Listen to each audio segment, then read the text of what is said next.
அந்த டயலாகை நான் முன்னாடியே உணர்ந்துட்டேன்னு நினைக்கிறேன். எனக்கு கல்யாணம் ஆன நாள்ல இருந்து என் வீட்டோட வரவு செலவு எல்லாத்தையும் பார்க்கறது ஆர்த்தி தான். எனக்கு தெரியாது என் அக்கௌண்ட்ல என்ன பணம் இருக்கு தெரியாது. ஊருக்கு போகணும் ஏதாவதுன்னா, ஆர்த்தி ஊருக்கு போகிறதா இருக்கேன், டிக்கெட்டுக்கு மட்டும் காசு கொடுத்துட்றியா அப்படின்னு கேட்பேன். இப்பயும் அதை நான் ரொம்ப பெருமையாக சந்தோஷமாக வாங்கிக்கிறேன். அவங்க தான் பார்த்துக்கிறாங்க. அவங்க பார்க்கலன்னா என்னால் ப்ரொடக்ஷன்லாம் பண்ணியிருக்க முடியாது.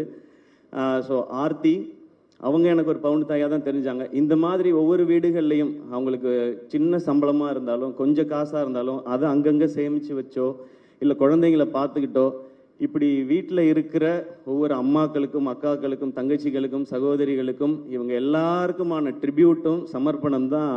நடிகர் சிவகார்த்திகேயன் தாய் கிழவி திரைப்படத்துடைய வெற்றி விழாவில் கலந்துக்கிட்டு பேசியிருக்காரு. அதில் அவருடைய மனைவி ஆர்த்தி குறித்து ரொம்பவே பெருமிதமாக சொல்லியிருக்காரு. இந்த வீடியோ இப்போ சோஷியல் மீடியாவில் வைரல் ஆகிட்டு வருது.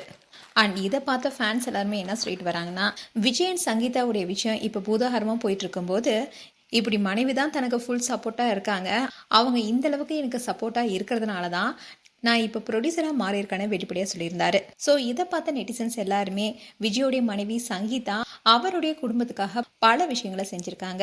மகன் மற்றும் மகளுக்காகவே வாழ்ந்திருக்காங்க. நடிகர் விஜய் இந்த அளவுக்கு உயர்ந்ததுக்கு காரணம் அவருடைய உழைப்பு ஒரு பக்கம் இருந்தாலும் இன்னொரு பக்கம் சங்கீதாவுடைய சப்போர்ட் இல்லாமல் அவர் இந்த அளவுக்கு வந்திருக்க முடியாது. இப்படி இருக்க சூழல கூட விஜய் சங்கீதாவை விட்டு இன்னொரு பெண்ணை தேடி போயிருக்காரு.